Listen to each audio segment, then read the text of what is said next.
चाहे वो यूके हो, जहां पर दूसरी लहर पर काफी हद तक उन्होंने टू प्रॉन्ग स्ट्रैटेजी अपनाई, लॉकडाउन भी किया, सख्तियां भी की, साथ में उन्होंने वैक्सीनेशन ड्राइव बहुत तेजी से किया। क्या इंडिया में वैक्सीनेशन ड्राइव को और अच्छी तरीके से करने की जरूरत है? हमारे पास तो सर अनुभव भी है, तमाम ऐसी बीमारियों के हम वैक्सीनेशन करते आए हैं। क्या वैक्सीनेशन ड्राइव को, क्योंकि कई ऐसी पॉलिटिकल पार्टियां हैं जो ये कह रही हैं कि आपको 18 उम्र से ऊपर के लोगों के लिए वैक्सीनेशन जल्द से जल्द शुरू करना चाहिए, और इस लहर में तो बच्चों को भी हो रहा है, युवाओं को बहुत ज्यादा हो रहा है। 60-65% इन्फेक्शन दिल्ली में 45 से कम ईयर्स के लोगों के हैं। तो ऐसे में क्या वैक्सीनेशन ड्राइव को रीथिंक करना, रीस्ट्रैटेजाइज करना, उसकी रणनीति को नए सिरे से करने पर आपकी क्या राय है? और क्या आपने ऐसी कोई राय आगे सरकार तक भी पहुंचाई है कि टीकाकरण को हम इफेक्टिवली कैसे एक हथियार की तरह इस्तेमाल कर सकते हैं? क्या उसमें थोड़ी सी हमसे पिछले कुछ महीनों में कमी रह गई है, क्योंकि कई लोग पहले आ भी नहीं रहे थे आशंकाओं की वजह से? अगर हम देखें तो टीकाकरण का क्या, हमारा मकसद क्या है? सबसे पहला मकसद टीकाकरण का यही है कि हम लोगों की जान बचाएं। और इसलिए जिन लोगों को सिवियर कोविड होने के चांसेस हैं, जो बुजुर्ग हैं या जिनको कोमॉर्बिडिटीज हैं, उनको सबसे पहले वैक्सीनेट करें। उसके साथ साथ उन लोगों को करें जो हमारे हेल्थ केयर वर्कर्स हैं या जो फ्रंट लाइन वर्कर्स हैं, क्योंकि हम नहीं चाहते कि वो बीमार हो जाएं और फिर कोई पेशेंट को देखने के लिए कोई डॉक्टर ही ना अवेलेबल हो। तो इसलिए स्ट्रैटेजी यही बनाई गई थी कि सबसे पहले हम इनको ही करें, और ये ग्लोबल स्ट्रैटेजी है। डब्ल्यूएचओ की गाइडलाइन, सीडीसी की गाइडलाइंस यही कहती हैं कि आप सबसे पहले इन लोगों को वैक्सीनेट कीजिए, उसके बाद आप औरों को वैक्सीनेट कीजिए, डिपेंडिंग ऑन आपके पास कितने डोजेस हैं। क्योंकि अगर हम देखें हमारी जनसंख्या बहुत ज्यादा है, अगर हम 18 साल से ज्यादा उम्र के लोगों की बात करें तो कम से कम वो 97 करोड़ लोग हैं। अगर हम उसका रफ आइडिया दें तो 100 करोड़ लोग हैं, तो हमें 200 करोड़ वैक्सीन की डोजेस चाहिए होंगी अगर हमने 2 शॉट्स देने हैं सारे 18 साल से ज्यादा लोगों को वैक्सीनेट करने के लिए। मान लो हम कहें कि 50% आए वैक्सीन के लिए नहीं आते, 50% भी दें तो भी हमें 100 करोड़ डोजेस चाहिए होंगे। हमारे पास इतने डोजेस नहीं है, दुनिया में ऐसी कोई देश नहीं है जिसके पास इतने डोजेस होंगे। इसलिए स्ट्रैटेजी बना के आस्ता आस्ता वैक्सीनेशन ड्राइव को खोलना पड़ेगा, और पूरी कोशिश जैसे भारत सरकार कर रही है ये करनी पड़ेगी कि हम और डोजेस वैक्सीन के अपने पास ला पाए, चाहे वो स्पुतनिक वैक्सीन हो, जाइडस की वैक्सीन हो, या बाहर देशों में जो वैक्सीन बन रही है उनको हम भारत में लाएं, जिससे हमारा वैक्सीन पूल बढ़े और हम ज्यादा से ज्यादा लोगों को जल्दी से जल्दी वैक्सीनेट कर पाए, क्योंकि उससे भी इन्फेक्शन की जो फैलना है वो रुकेगा।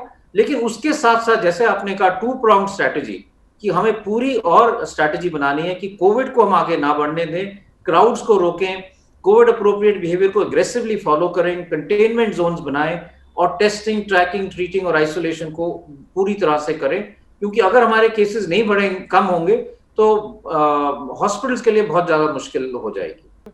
वैसे तो मुझे पता है एक डॉक्टर के तौर पर आप पॉलिटिकल इशू पर नहीं बोलना चाहेंगे, लेकिन देखिए कुंभ को लेकर कई सवाल खड़े हुए सर। अब जाकर कई सारे ऐसे अखाड़े हैं जिन्होंने कह दिया है कि कुंभ का समापन कर दिया जाए।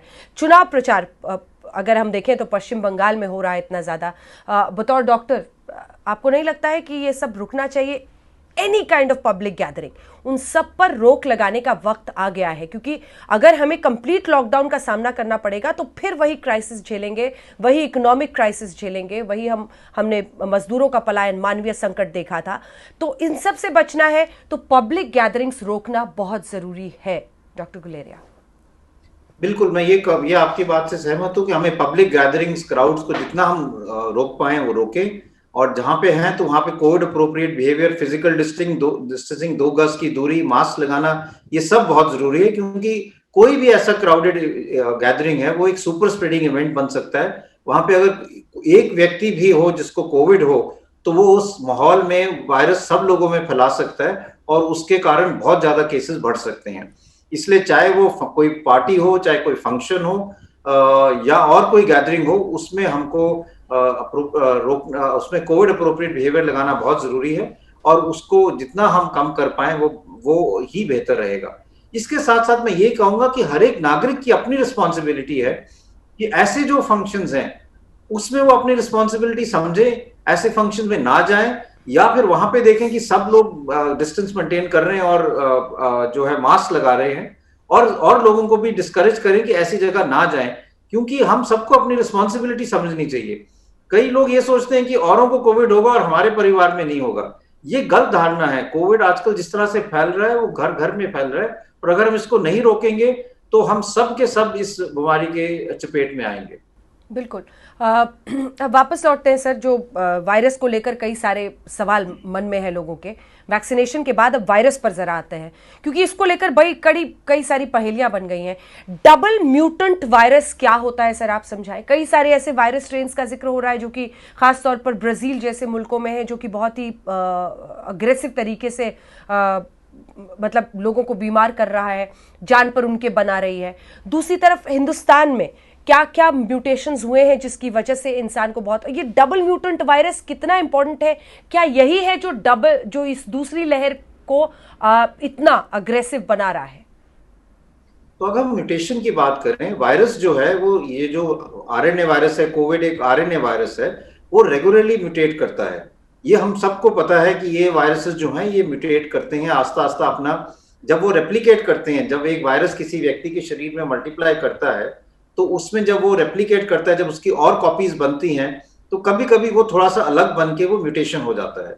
और कभी कभी और प्रेशर्स के कारण, चाहे वो दवाई का हो चाहे वो टीका का हो, वायरस अपने आप को प्रोपगेट करने के लिए म्यूटेट करता है।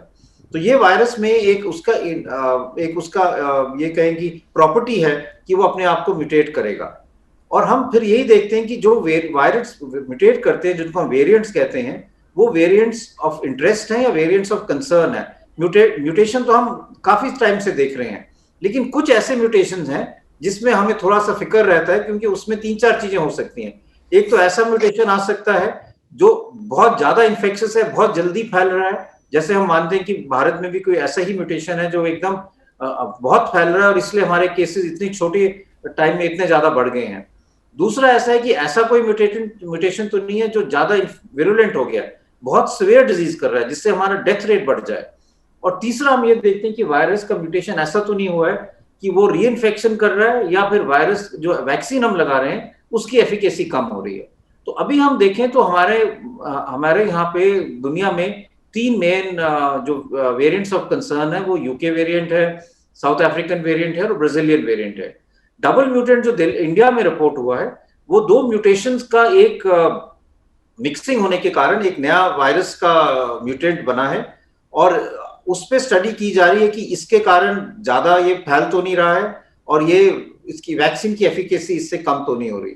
अभी इसमें इतना डेटा नहीं है, लेकिन ये माना जा रहा है कि भारत में कई क्षेत्रों में, जैसे पंजाब से जो डेटा आया है, वहां पे यूके वेरिएंट अब ज्यादा देखा जा रहा है, और वो ज्यादा इन्फेक्शियस है, वो ज्यादा जल्दी फैलता है। तो ये हमें देखना पड़ेगा कि सारे जो देश है उसमें कौन से वेरिएंट्स हैं, और उस हिसाब से अपनी स्ट्रैटेजी जो है हमें सॉर्ट ऑफ मॉडिफाई करनी पड़ेगी या चेंज करनी पड़ेगी। जी सर, आपने खुद ही री इन्फेक्शन का जिक्र किया कि अभी वो सब स्टडी में है, और कौन सा स्ट्रेन क्या कुछ कर रहा है, क्या री इन्फेक्शन बहुत ज़्यादा होने के चांसेस बढ़ रहे हैं। लेकिन एक सवाल है कि और बड़े कम दिनों में सर, बहुत कम टाइम हुआ है लेकिन फिर भी री इन्फेक्शन हो जा रहा है।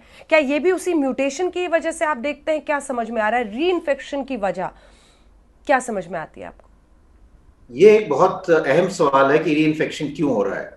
इसके 2 कारण हो सकते हैं। एक कारण अगर हम ये देखें कि कुछ लोगों को इन्फेक्शन हुए काफी टाइम हो गया, 7-8 महीने से ज्यादा हो गए हैं, क्योंकि इस वायरस को हमारे देश में आए हुए साल से ऊपर हो गया।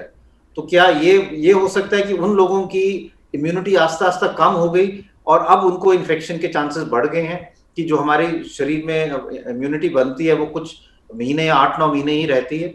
या फिर ये है कि इम्यूनिटी तो है, लेकिन वायरस ऐसा चेंज हो गया कि आपकी इम्यूनिटी उसको रोक नहीं पा रही, और आपको फिर से इन्फेक्शन हो रहा है, जिसको हम कहते हैं, जो जैसे मैंने कहा कि आप कोई इम्यून एस्केप मैकेनिज्म तो नहीं वायरस ने डेवलप कर लिया है। इसी के लिए रिसर्च करने की जरूरत है। इसीलिए जिन लोगों को पहले इन्फेक्शन हुआ है और अब फिर से इन्फेक्शन हो रहा है, उनमें डिटेल स्टडी हो रही है कि उनमें जो वायरस है वो किस टाइप का है, और उनके शरीर में एंटीबॉडीज जो हैं वो अभी हैं या अभी कम हो गई हैं।